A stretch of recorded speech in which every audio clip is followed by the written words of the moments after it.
So hi everyone, whether you're here in the room or you're watching by recording, it's really good to have you come and share these little 15 minutes with me. Brief history, I was asked to do these during the summer boot camps when I was sharing what I do for my research, and a student said, couldn't I please do more of that? So these are just short 15 minutes. This is the third one, taking people through research as I see it and I do it personally. So little tips and tricks sometimes might come up, ability for you to ask questions about how I'm thinking and why I'm doing things as well. So welcome. Once again, there's a Woo clap for this. You can go to your phones or your laptops, wherever you are, and go to www.wooclap.com/pre-proposal for today. And you can write that small letters or capital letters. It'll take you into a space where you can type in your questions in a neutral frame. And then you can ask any question you want. At the end, I'll go through all the questions that have come in. So our agenda is a few quick reminders of what you missed if you didn't see the first two, just barely, to give you enough that today will make sense, but obviously there's more in the first two.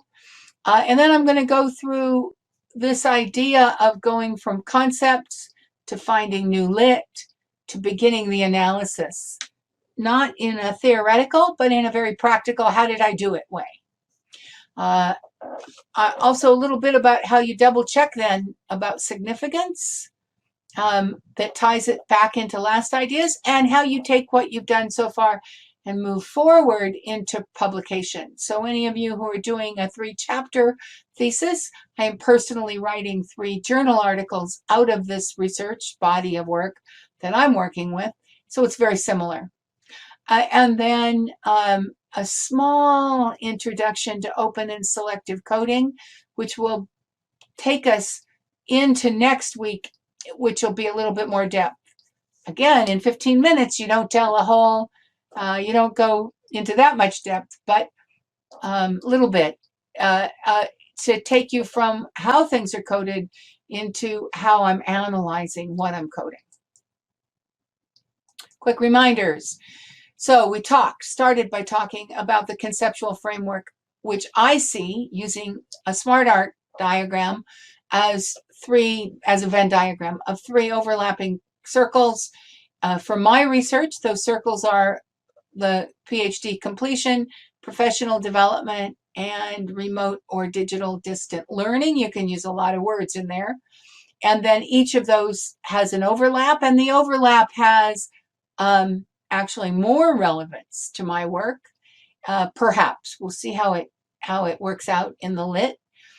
The first question that came in on WooClap is, what's the difference between a conceptual framework and a theoretical framework?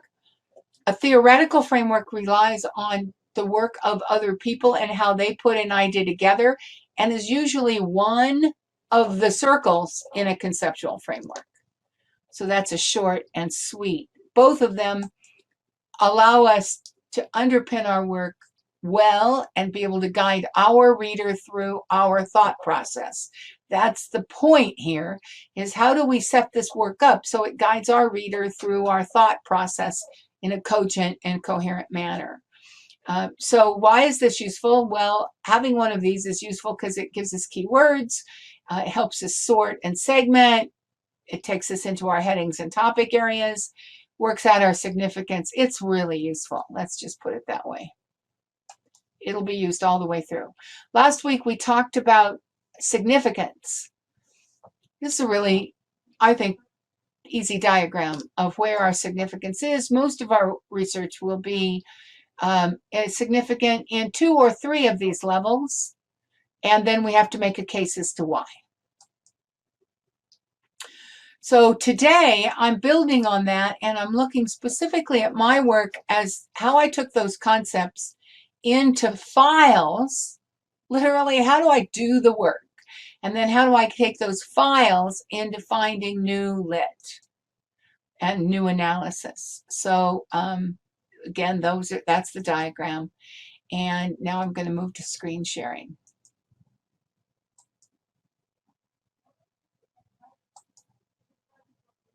Oh, have to push the right buttons in order for that to work. And I'm just going to first move this over first. All right, so within my filing system, I have a file for writing. That's where the work actually gets done. And I have a file for research for writing. And if you'll notice, the top 9 or 10 files all have this year, 2020, boot camps, completion, PhD completion, completion in remote learning, and those are these.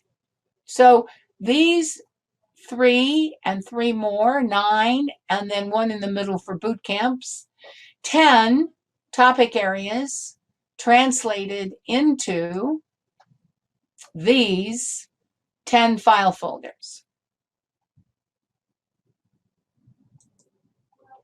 Then finding lit. Oops, have to. A couple of things I want to show you here. So I build on, just have to find the right one. Here it is. My literature, especially for the PhD completion part of it, I've been doing this work a long time. I have a lot of lit, or so I thought. But because I work in a technological environment and because professional development as a concept is changing because of that technological environment, the lit I had was outdated. And the more I read, the more I see how outdated it was. So that took me to the library, and I have a alum library. I can use the library at Columbia University because I'm an alum. And I have found that library research for my topic is not exactly useless, but pretty close to useless. And why is that? It's because the work I'm working on is changing so quickly. And in order for something to be peer reviewed, that's 2 years. It happened 2 years ago. By the time you do the work, you do the research, you put it out there in a conference probably, and then you write it up in a journal article. You put the article into a journal. It goes through the whole review process, and it gets slated for publication. 2 years at least. A book, even if you self-publish a book, it's 2 years, I found. And books that I've written, then it's more like 3. Same thing for books I have chapters in. So not a lot, and not wealthy, and kind of showing a picture that is not today's picture, but a picture of 3 years ago. And maybe for some of you that's fine. Depends on your research. 3 years ago and now could be very little different. For my world, it seems to be a lot different. So how did I find? I stumbled across, actually. I stumbled across, let me just show you what that was up for. This is MaxQDA, which is the quantitative software that I'm using, but it'll be the same in all of them. And if you see over here in this Documents tab, I set up the same file folders here that I put on my hard drive. Okay, so it's a one-to-one correspondence from the concept map to the file folders to the MaxQDA. So I found, kind of by accident, that because I'm a academia.edu member, I'm in 2 research-oriented social media groups, ResearchGate and academia.edu. And academia.edu almost by accident, I became a paid member. And as a paid member, they notice what you're searching on, and you get access to the text documents of people who are actually doing the research. So they're putting up their files as they're going to the publisher. They're putting up their files when they're setting them up for the conferences. So it's much quicker to the time. And then, so they send me stuff. They send me these emails and they say, wouldn't you like growing resilience with social media and e-learning, the case of University of Canterbury? Well, that sounds interesting. When I click through on the email, it gives me the PDF, but it also gives me all these other titles that might be good. So I can go through them and I can say, yeah, they do look like some of them are going to absolutely hit the target areas that I want to talk about. And they're going to expand the target areas I want to talk about. So then I download the full package. Then it becomes a simple process of going to my downloads. I get all these downloads in zip drives. I open them up. I look at all the titles. I make my best guess. And I put those documents in my file folders under research for writing. And I also put them no, actually I don't. I upload them in MaxQDA in the files. So they go here and there's an import and I import text, PDFs, and tables. And I go to the new place that's been to an Academia Edu bundle, and I upload it. If it proves useful, and then when it's all done, I take the whole Academia Edu bundle and I put it in my research for writing. Who knows what you might run into later. So then all of those are in my folders. And these are the ones I've coded because I have codes. And if we go to here, you'll see there's a lot of zeros. Those are the ones I haven't coded yet. So just another minute to talk about coding. I come from a qualitative background that the genesis of was 10, 15 years ago. And at that time, grounded theory was more the wild, wild west than it is now. And the authors were discussing open and selective coding. So that's my coding background, and it's pretty simple. I pull open a document that, let me go to one that really does have a zero.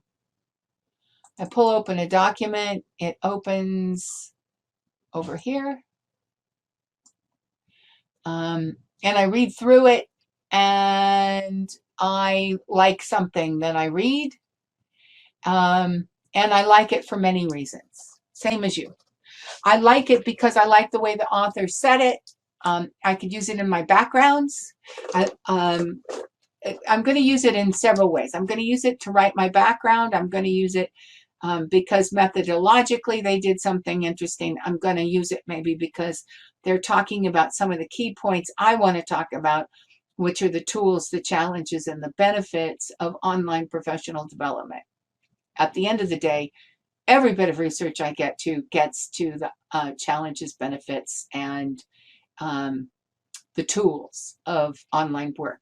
So I'm going to definitely have a lot of codes for those three things, but I'm also going to have codes for theoretical things, and because I'm putting together a jigsaw puzzle of new ideas.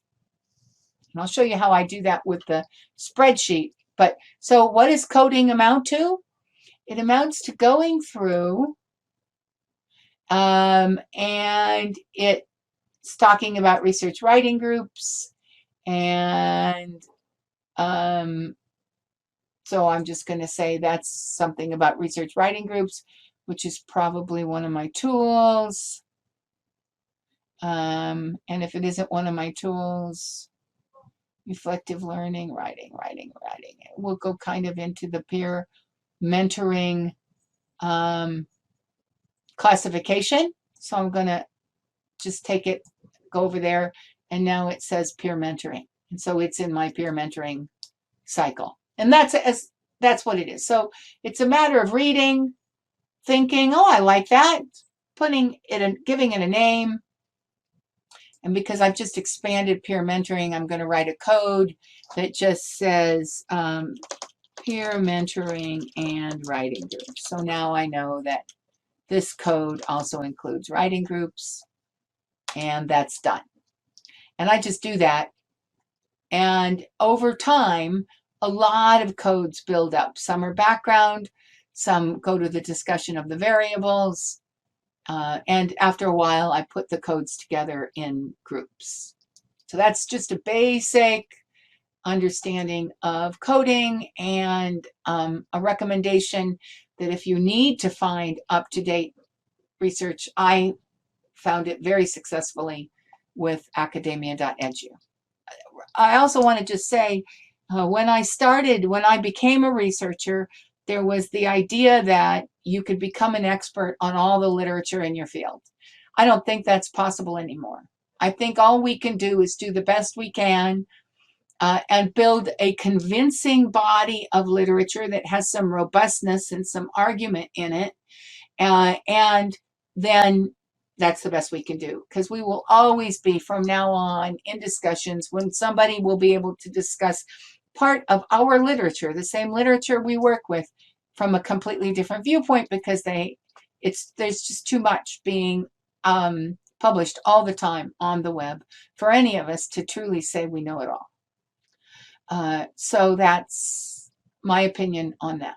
Now let me go back to my slides. Make sure I've showed you all the stuff I was going to show you. My file system, MaxQDA, academia.edu, and the PDF system, files into MaxQDA, basics of open and selective coding, and one more thing, additions to the spreadsheet. So last week, I introduced you to this spreadsheet.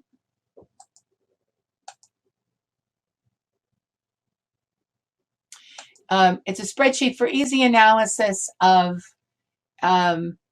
your work. So this is where you put your ideas, statement of the problem, all the things. And last week I included a line at the bottom noticing which journals the people I really liked were publishing in. So I could get a list of the articles I'm reading that I really liked, that person really, I thought, was pushing the edge.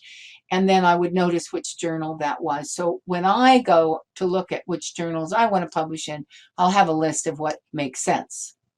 That has expanded this week to include a few other things. It now also at the bottom includes, here it is. So the journals are getting filled in, and some of the articles became good models to work from. I had a conversation earlier today with the dean, and the challenge with academic writing headspace is that it's a completely different headspace than everything else we do in our world. And if you haven't done it for a while, it's like picking up this, like, I know how to do this, but it's challenging to get the right headspace. So it's useful to have some exemplars laying around. So I found one. I'm reading along. I'm thinking, this guy's a really good writer. And I like the way the article was put together. And it fits what I like to do. And it's a really stunning article of what can be done. So I printed it out. I have it on my desk. And when it comes time to actually write, I can make sure we hit that model. We hit that line item. And there will be others. Also along the lines of this are theoretical models. People are discussing, they're basing their research about things close to what I want to research on a theoretical model. I don't know, but it has some variation on things I do know. And so I made another heading area on my spreadsheet for journals from the lit to consider, model articles to consider, and theoretical models. I'm just saying that to say that as we do this work, as we immerse ourselves in this kind of thinking, which in fairness is very different than the rest of the thinking that we go through the rest of our lives, it's useful to capture, oh, that's an interesting idea, reflect on it, and add it to the spreadsheet. If it works for you, great. Just some things to consider. Okay, I also found a concept mapping article, which I will put up here and then I will come to see who's asked questions. So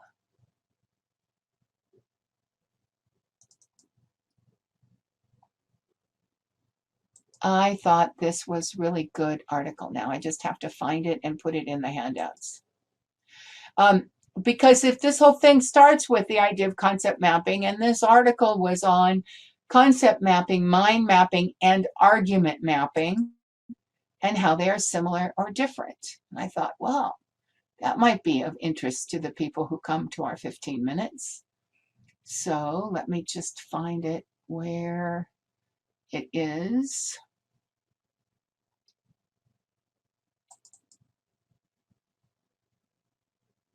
Yeah, it's in downloads, and it is, there it is. Okay, so it is now being uploaded and will be in your handouts if that's interesting to you. This is the slides are as always in the handouts, and that particular link that's in number 3 is the link to the master download thesis, the spreadsheet idea, the basic one.